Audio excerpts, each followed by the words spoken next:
मैं आपकी प्रोफाइल देख रही थी इंस्टाग्राम की, उसमें ऊपर बायो में आपने लिखा हुआ है अभी अभिनेता हूँ। यहाँ तक कि मैंने बिजनेस भी किया था। क्या आपका वाकई में गले पे कोई ना कोई लड़का बैठा होगा, नोट गिन रहा होगा और वो कांस्टेंट अपडेट दे रहा होगा कि हाँ जी इतना हो गया आज का। अच्छा आपके फादर गुस्सा हुए थे? पापा इसको कहते थे क्या नचनिए गवनिए, तुम क्या कहाँ जा रहे हो। यही हाँ, भांडगिरी, ये क्या भांडगिरी कर रहे हो। निकाल दिया बिल्कुल अब घर से बाहर। मम्मी को भी इंस्ट्रक्शंस दे दी गई कि घर में नहीं घुसेगा ये। आपको ओटीटी कुछ खास पसंद नहीं था? तो मैंने पंकज त्रिपाठी, मैंने फ़ोन किया पंकज को। मैंने पंकज ऐसे से क्या है ये, वेब सीरीज क्या होती है, हमने तो किस पिक्चर टाइप पे ये, देखी। हाँ ये क्या होता है। तब पंकज ने कहा कि भाई कर लो, अब इसी का टाइम है। अब देखो ये सारी मेरे पास वेब सीरीज ही आ रही थी उस टाइम पर। Breathe Into the Shadow, Mirzapur, फिर पंचायत आ गई और ओटीटी ने ही मुझे फिल्म फेयर अवार्ड तक पहुंचाया। मतलब ओटीटी ने मुझे वो सब दिया जबकि मैं इसको नकार रहा था। भाग रहे थे उससे। कई लोग मिलते हैं जो पुराने होते हैं, अच्छा, वो कहते हैं और सर क्या चल रहा है, मेकअप वेकअप अभी। मैंने कहा भाई मैंने कहा मैं मेकअप में, हाँ मैंने कहा मैं मेकअप नहीं, मैं तो एक्टिंग। अरे कहाँ जा रहे हो, सुनो बहुत दूर मत जाना। जी मैं अभी आ जाऊंगा। वो रिकॉर्डेड है अभी, मेरी आवाज़ शायद आप जब भी कभी जाएंगे रामलीला के दिनों में तो लाल किले पर वहाँ मेरी आवाज़ गूंज रही होगी। राम, लक्ष्मण, हनुमान, बहुत सारी आवाज़ें।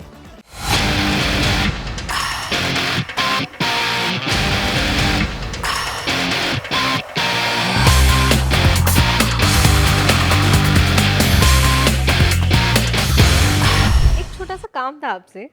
काम ये था कि ये वीडियो खत्म होने तक इसे देखते रहिएगा और शुरू होते ही इसको लाइक ज़रूर कर दीजिएगा, क्योंकि जो आज मेरे साथ हैं उन्हें आप बहुत अच्छे से पहचान गए होंगे, जान गए होंगे। किसी भी रोल में इन्हें देख लें ऐसा लगता है अपने से ही बंदे हैं कि हम अपनी पड़ोसी को देख रहे हैं, शायद हमारे आजू बाजू में ही कोई है। श्रीकांत वर्मा मेरे साथ हैं। कैसे हैं सर आप? नमस्कार। सबसे पहले तो मैं आपने मुझे यहाँ बुलाया उसके लिए बहुत बहुत शुक्रिया। और जो आपने कहा कि अपने से लगते हैं पड़ोसी से, तो ये मेरी खुशकिस्मती है कि दर्शक को ऐसा लगे। तो उससे एक एक्टर का काम जो है, यानी उसने अच्छा काम किया है जो लोगों से रिलेट हुआ वो। जब आप रिलेट, हम एज एन ऑडियंस रिलेट कर पाते हैं ना, तो हमें वो कंटेंट भी बहुत अच्छा लगता है, वो एक्टर भी बहुत अच्छा लगता है। बिल्कुल बिल्कुल। और ये हमारा काम है कि हम अगर किसी कैरेक्टर को करते हैं तो वो इस तरीके से किया जाए, इस तरीके से निभाया जाए कि दर्शक उसको अपने से रिलेट करे। बिल्कुल। सबसे पहले मेरा सवाल है, मैं आपकी प्रोफाइल देख रही थी इंस्टाग्राम की, उसमें ऊपर बायो में आपने लिखा हुआ है अभी अभिनेता हूँ। तो अभी अभिनेता हूँ, ये क्या, इसके पीछे की सोच क्या थी लिखने की? मैं देखो जब तक चल रहा है सब कुछ तब तक अभिनेता हूँ। अच्छा। फिर तो उसके बाद एक साधारण व्यक्ति, एक अ, इससे पहले मैंने बहुत कुछ किया है। तो अभिनेता के साथ साथ मैं पेंटिंग भी की है मैंने, और मेकअप भी किया मैंने। थिएटर में तो अभिनय होता ही है, वो तो किया मैंने, थिएटर से तो मैं जुड़ा रहा। तो बहुत सारे काम किए हैं मैंने तो, लेकिन अभी फिलहाल अभिनेता हूँ। अभिनेता का पहन के, एक क्या कह सकते हैं, मुकुटा। मुखौटा पहन के अभी अभिनेता बने हुए हैं। जब मन करेगा तो कुछ और भी बन जाएंगे। बिल्कुल बिल्कुल, हम बहरूपी हैं हम तो लोग। उसको अपडेट कर लेना फिर। बिल्कुल। यहाँ तक कि मैंने बिजनेस भी किया था। अच्छा। हाँ, इससे पहले। नहीं, क्योंकि बिजनेसमैन तो जैसे मैंने कहा आप लगते ही हैं मुझे कि आपका वाकई में गले पे कोई ना कोई लड़का बैठा होगा, नोट गिन रहा होगा और वो कांस्टेंट अपडेट दे रहा होगा कि हाँ जी इतना हो गया आज का भाव जी इतना हो गया। नहीं नहीं, लग ही रहा हूँ, गल्ला तो है नहीं अब कुछ वो। अब तो पहले हुआ करता था कभी, फादर मेरे बिजनेस था उनका रेडीमेड गारमेंट्स का, तो उस टाइम पर था तब। अब कोई गल्ला वल्ला नहीं है। अच्छा, खैर सबसे पहले बात कर लेते हैं। कल ही मैं देख रही थी त्रिभुवन मिश्रा सीए टॉपर। अच्छी है सीरीज, कुछ अलग है, कुछ बिल्कुल। क्या काफ़ी अलग है और काफ़ी ऑपोजिट है। जो चीज़ें बनती हैं इंडस्ट्री में उनसे एक बहुत हटके चीज़ बनी है, बनना ज़रूरी भी था। आपको कैसे उसके लिए अप्रोच किया गया था त्रिभुवन मिश्रा के लिए? अप्रोच क्या था कि मैंने जब मिर्ज़ापुर की थी तो वहाँ मेरी मुलाकात हुई थी पुनीत कृष्णा से। तो पुनीत कृष्णा जो मिर्ज़ापुर के राइटर भी रहे हैं और इसके राइटर, डायरेक्टर और प्रोड्यूसर वो हैं त्रिभुवन के।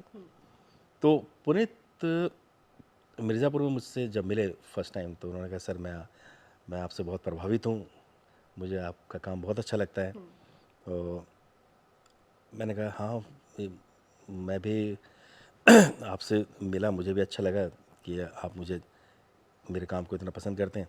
कहने लगे सर सिर्फ पसंद ही नहीं करते, मैं आपके साथ काम करना भी चाहता हूँ। मैंने तो हम लोग कर रहे हैं, कह रहे हम यही नहीं हम आगे भी करेंगे।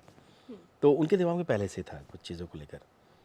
तो जब उन्होंने अपने एक प्रोडक्शन कंपनी बनाई रंगीला राम संपत जी के साथ, तो उनकी फर्स्ट वेब सीरीज़ ये जो सीरीज़ थी वो त्रिभुवन मिश्रा सीए टॉपर, इसको उन्होंने स्टार्ट किया। तब उनका फ़ोन आया, उनकी बातचीत हुई मेरी। उन्होंने कहा श्रीकांत एक कैरेक्टर है जो मैं चाहता हूँ कि आप करें। तो मैंने जब सुनने के बाद मुझे स्टोरी थोड़ी मतलब बोल्ड मैं ही लगी। पूछने वाली थी कि जब स्क्रिप्ट सुनाई गई तो क्या रिएक्शन था आपका? बोल्ड दिमाग में क्या बना कि यार ये क्या बनेगा? रिएक्शन तो मतलब अलग ही था। वो सुनते ही पहले तो उन्होंने नरेशन दिया था मुझे, वो सिर्फ मेरे कैरेक्टर का, फिर बाद में जब स्टोरी के बारे में पता चला तो बहुत बोल्ड थी। मैंने कहा यार ये मुझे थोड़ा सा डर लगा ना यार, ये कि तो क्या कहीं इमेज मैंने ना आज तक बन नहीं किया। मैंने आज तक नहीं किया ऐसा कुछ। जबकि मैं मिर्ज़ापुर भी मना कर चुका था पहले कि नहीं मैं नहीं करूँगा, इसमें गालियाँ हैं, इसमें ऐसा है। तो मैंने फिर अब मेरे जो मैनेजर हैं आहुति मिस्त्री, तो उनसे मेरी बात हुई। मैंने कहा यार ये क्या करें? तो उन्होंने कहा नहीं सर ये कुछ अलग है और इसकी स्टोरी भी अलग है और आपका कैरेक्टर भी अलग है, तो एज एन एक्टर हमें करना चाहिए।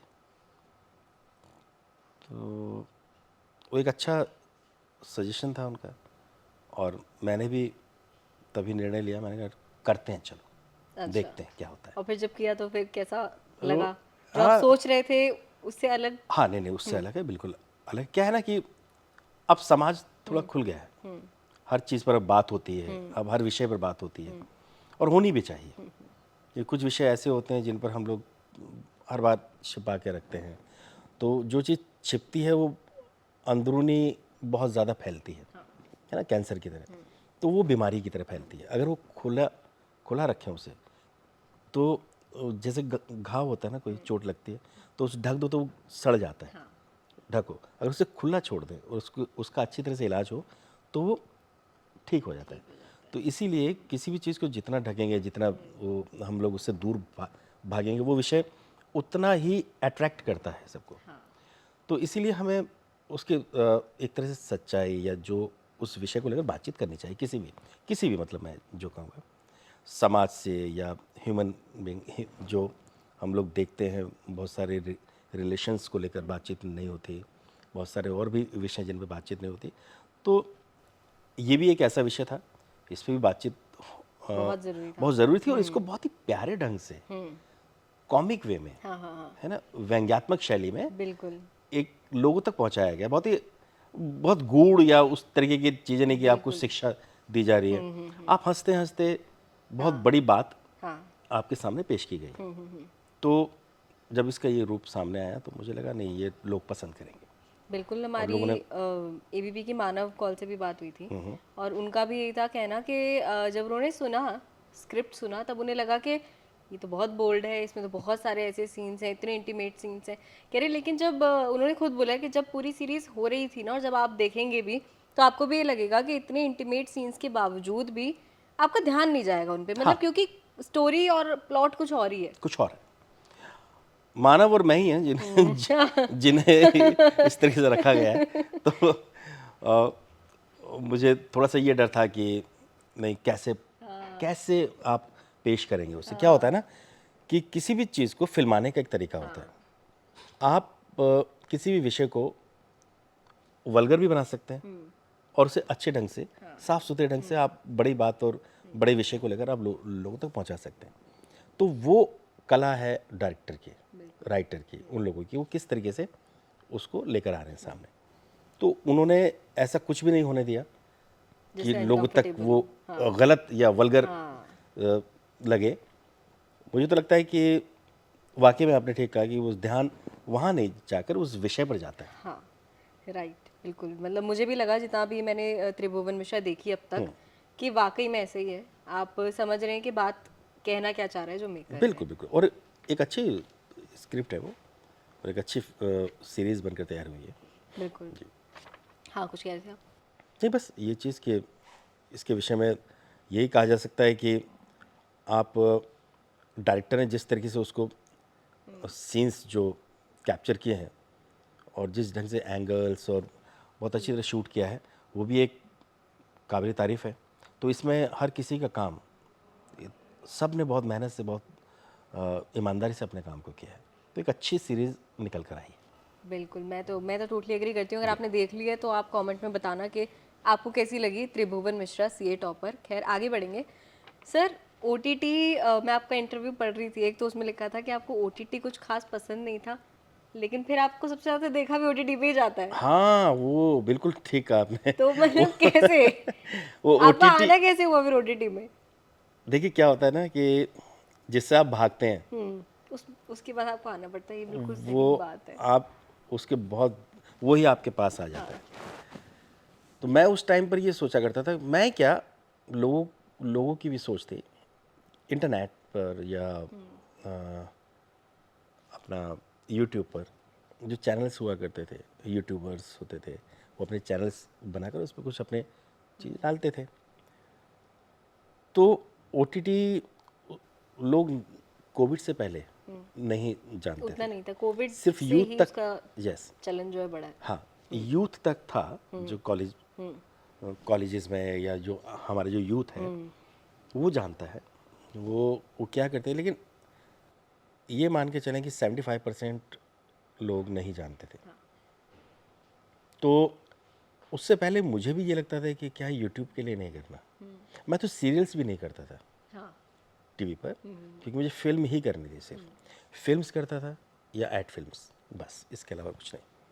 तो एक सबसे पहले मेरे पास आई थी टीवीएफ की एक सीरीज़ जिसका नाम था गोरखपुर।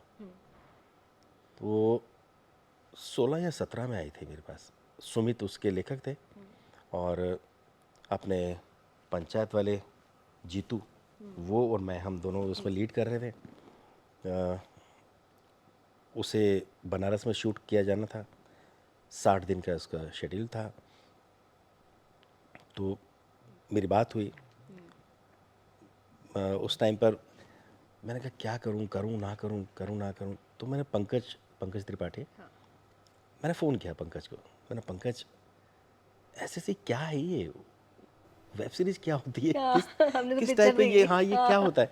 फर्स्ट मतलब वेब सीरीज़ बनने वाली थी वो हाँ हिंदुस्तान की इतने बड़े हाँ लेवल पर, वो तो टीवीएफ की। तब पंकज ने कहा कि भाई कर लो, अब इसी का टाइम है, बहुत। इसी अब का ज़माना है। बातचीत भी दो बहुत सही लोगों के बीच में हुई है जो ओटीटी पे बहुत ज्यादा जो है फेमस तो है। पंकज ने मुझे बहुत अच्छी सलाह दी, क्योंकि मुझे लगा कि पंकज बहुत अपडेटेड रहे इस बारे में। मैं इस चीज़ को मानूंगा कि पंकज ने मैं इतना उस समय नहीं जानता था ये वेब सीरीज़ के बारे में कि क्या। हाँ, देखते थे बाहर कुछ किसी से सुना था या पहले कि हाँ अब ये टाइम एक आने वाला है जहाँ फिल्म्स आप फ़ोन पर देख लेंगे। एक ऐसे कुछ वेबसाइट्स हैं या कुछ ऐसे चैनल्स हैं उन पर। तो ये शुरुआत नहीं हुई थी उस टाइम पर ओटीटी की। तो पंकज की सलाह मान के मैंने ठीक है करते हैं, वो मैंने किया क्या मतलब हाँ कर दिया मैंने। अब देखिए, ये मैंने हाँ किया तो वो बंद हो गई। अच्छा। अब पता नहीं क्या कुछ रीज़न था, टीवीएफ ने उसको बंद कर दिया उस टाइम पर। ठीक है, फिर उसके बाद मेरे पास मिर्ज़ापुर आई।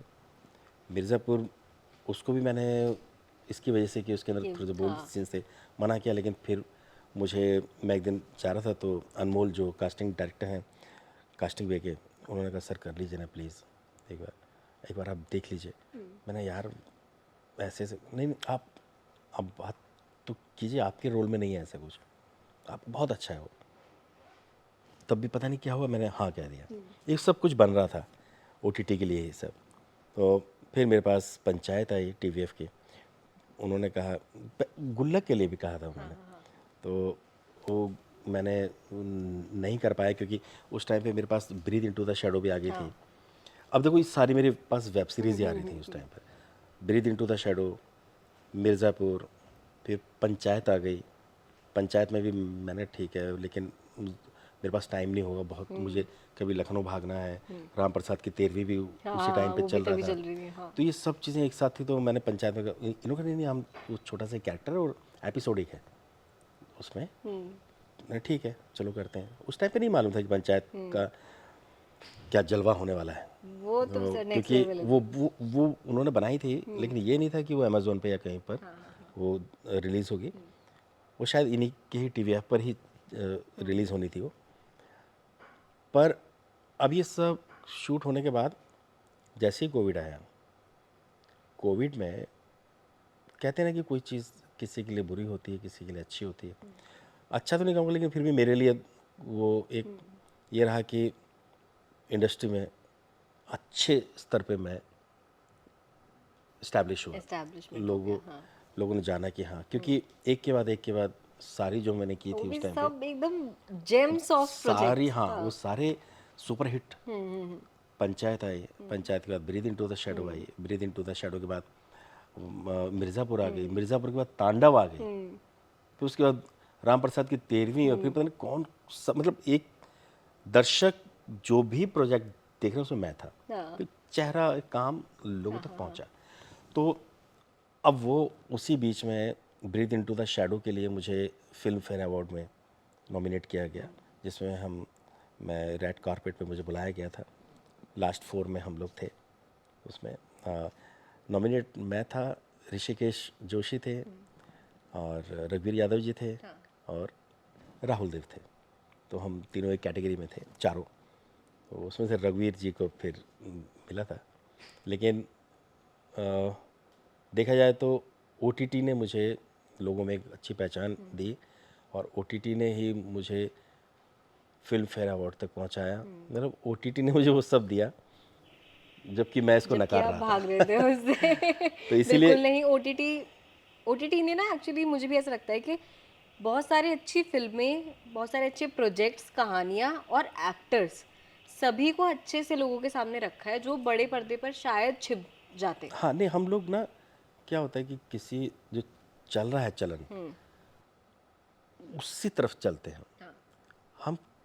जो जैसे है ना कि आप बदलना नहीं चाहते, आप कहते हैं नहीं नहीं नई चीज़ हम अगर जैसे OTT पे मैं अगर करता हूँ तो पता नहीं क्या होगा, कैसा होगा, क्या प्लेटफॉर्म है, इसके बारे में पता नहीं, तो वो रिस्क नहीं लेना चाहता कोई भी, जबकि ये होना चाहिए। अब ज़माना ही OTT का, अब समझ में आया है कि हाँ वाकई में टाइम तो अब OTT का ही है। इसके बाद भी कुछ और आएगा तो फिर वहाँ हाँ, भी। नहीं नहीं नहीं, और एक अभिनेता के तौर पे हमें अपना काम करना चाहिए, चाहे वो प्लेटफॉर्म कोई भी हो, OTT हो या सिनेमा हो। तो आप एक अच्छा काम कीजिए, अच्छे स्क्रिप्ट के साथ काम कीजिए, कहीं भी हो आप दर्शक तक पहुंचेंगे और दर्शक का प्यार आपको मिलेगा, लेकिन बशर्ते आप अपने काम को ईमानदारी से और अच्छी तरह से करें। बिल्कुल बिल्कुल बिल्कुल। खैर, आप ईंट भट्टे के भाव के लिए तो करते हैं। अच्छा, अगला सवाल मेरा ये है कि एक्टिंग, क्योंकि आपको बचपन से शायद शौक था एक्टिंग का, अरे कला का, हाँ मतलब हाँ, आर्ट का। मतलब ये है हाँ। कि कला जो होती है ना, वो शायद मुझे नहीं लगता कि वो सीखी जाती है। वो कोई ऐसा नहीं है कि आप उसको सीख कर आप कलाकार हो गए, उसका पुट आपके अंदर होना चाहिए। हम्म, वो इनबिल्ट ही होता है। हाँ, वो आपके अंदर होना चाहिए। तो वो कहीं ना कहीं अगर है तो उसको तराशा जा सकता है, बाकी आपको कलाकार बनाया नहीं जा सकता। बनाया नहीं जा तो सकता। वो मैंने देखा और मैंने अब ये महसूस किया कि शायद वो ऊपर वाले ने मेरे अंदर वो शुरू से ही डाल के भेजा था मुझे। तो मैं जब छोटा था तो मुझे याद है मैं कहीं भी कुछ भी पेंटिंग्स और स्केचेस बनाता रहता था।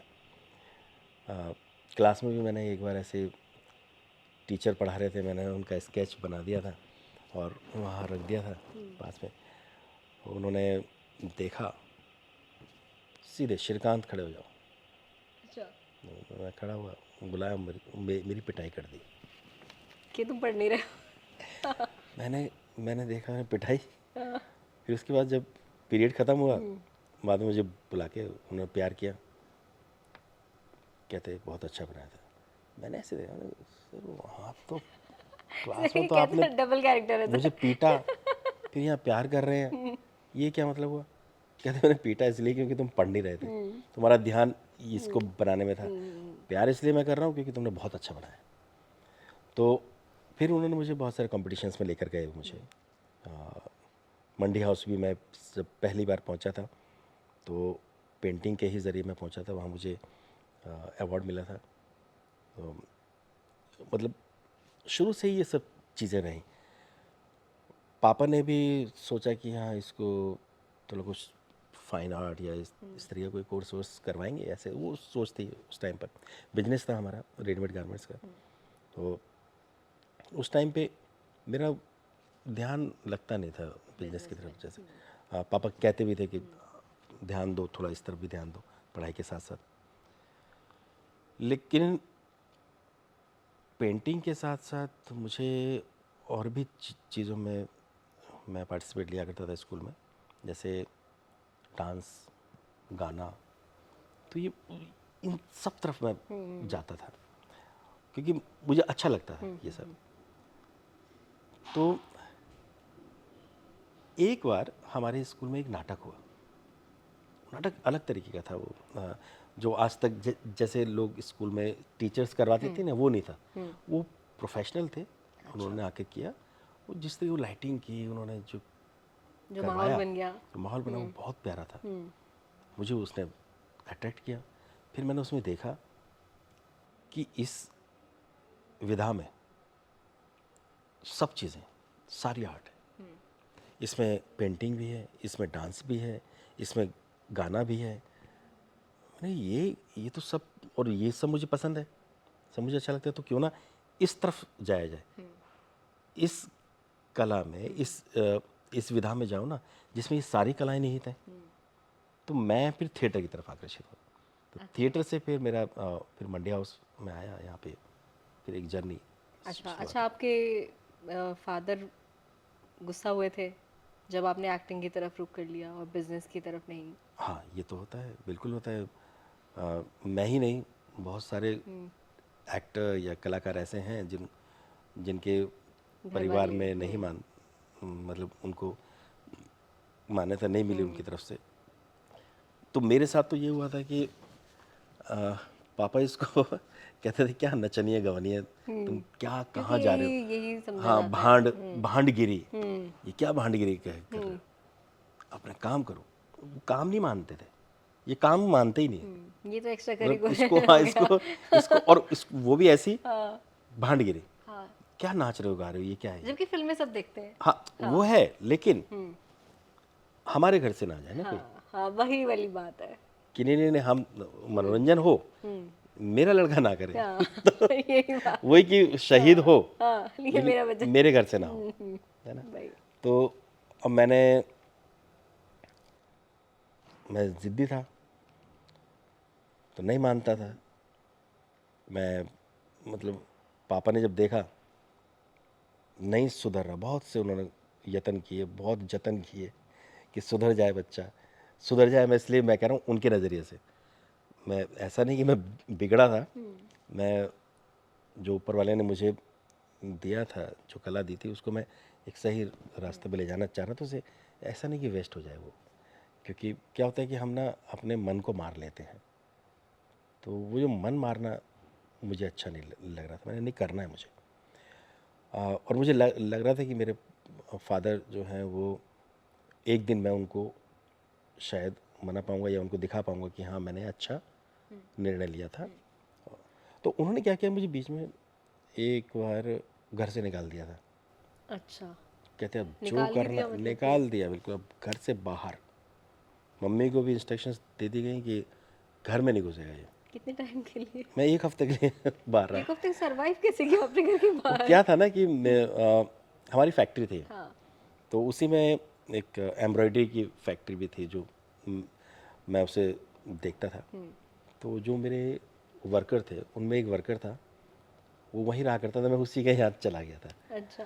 तो उसमें भी एक कहानी थी, वो अभी बहुत लंबा हो जाएगा इसलिए मैं यहाँ नहीं बता रहा हूँ उसे। तो उसमें क्या था, वहाँ मैं एक हफ्ते वहीं रहा और सीधे वहाँ चला जाता था मंडी हाउस, अपने नाटक किया करता था। अब क्या है, माँ बाप, मैं माँ बाप को गलत नहीं मानता, वो होता है उनके हिसाब से ये होता है कि ये बिगड़ रहा है। काम धंधा, हर माँ बाप ये चाहते हैं कि काम धंधा, यानी अगर वो कर रहे हैं तो आप अच्छे हैं।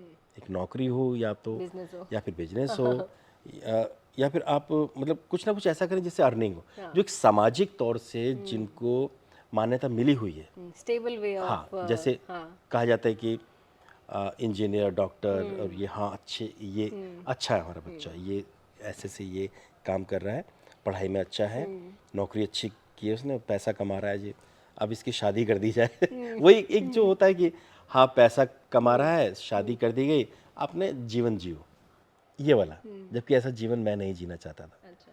मैं ये चाहता था कि भीड़ में ना खो जाऊंगा, आप एक अलग, मतलब एक आ, जीवन को लेकर मेरा कुछ नज़रिया कुछ अलग ही था कि एक जीवन है आपके पास, उसमें कुछ तो करो, कहीं कुछ भी, मतलब अलग, एक कुछ एक्स्ट्रा ऑर्डिनरी आप कुछ करो, एक भीड़ का हिस्सा मत बन जाओ।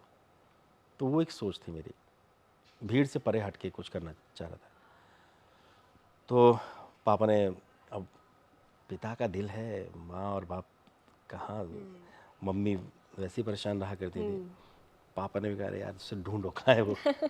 तो सबको पता था कहाँ हूँ मैं, सिर्फ पापा को नहीं पता था, मम्मी को भी सब मालूम था सब अच्छा। चीज़ें।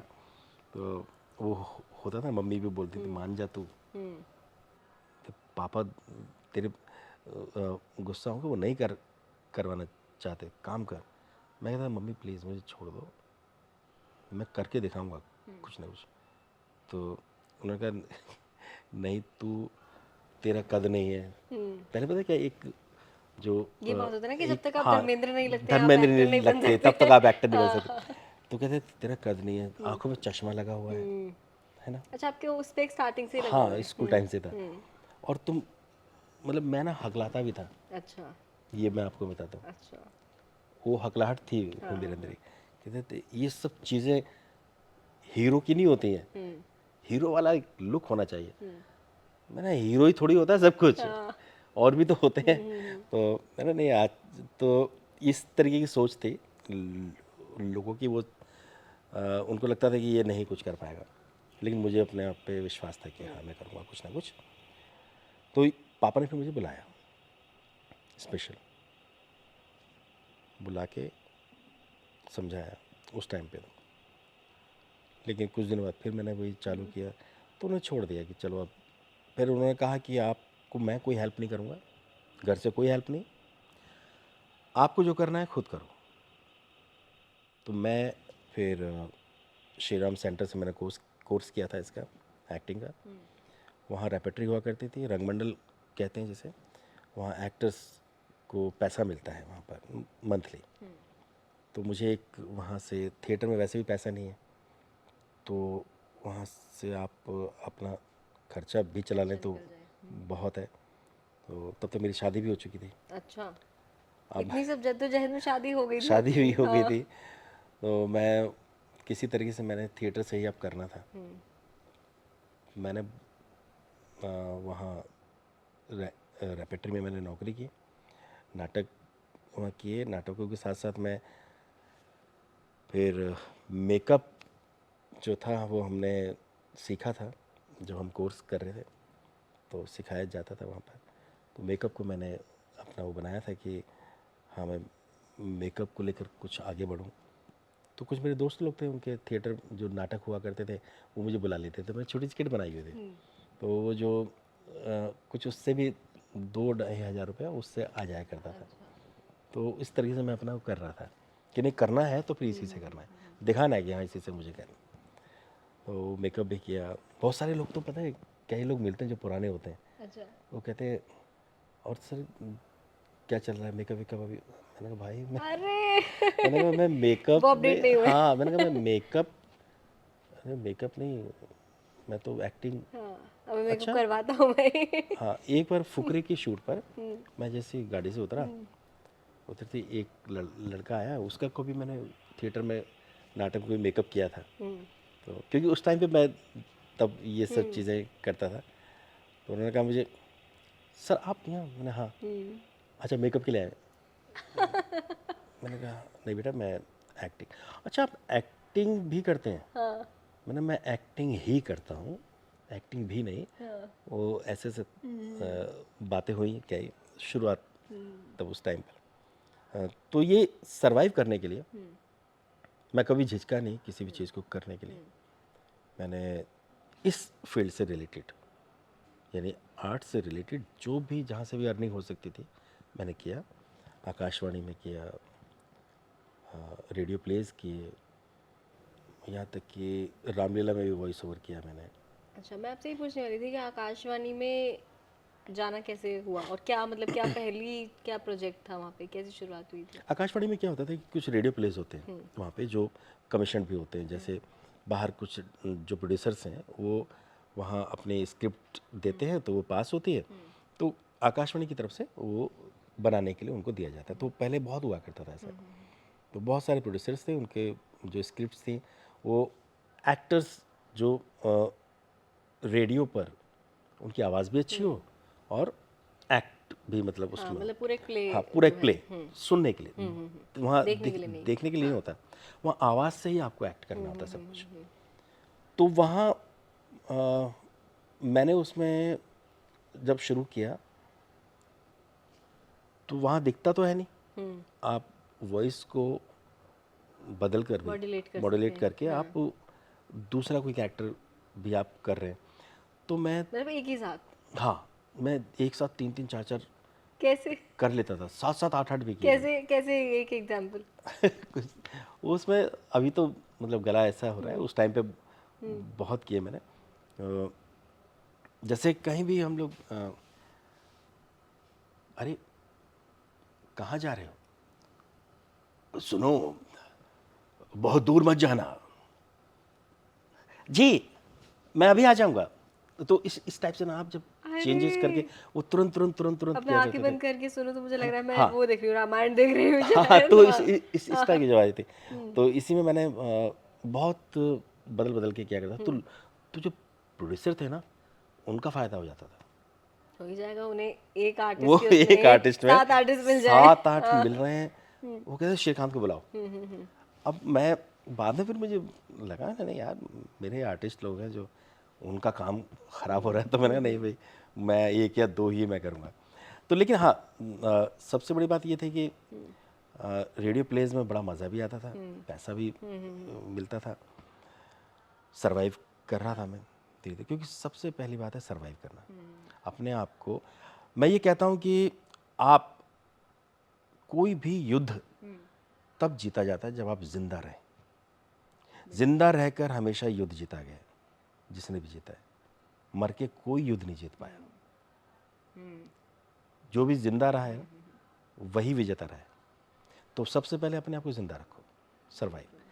तो मैंने अपने आप को ज़िंदा रखा बिल्कुल। नहीं तो बहुत सारे मेरे साथ के थे जो लोग, उन्होंने स्कूल्स में नौकरियां करनी शुरू कर दी थिएटर टीचर के लिए, और भी बहुत सारी चीज़। तो बहुत अच्छे एक्टर्स थे वो।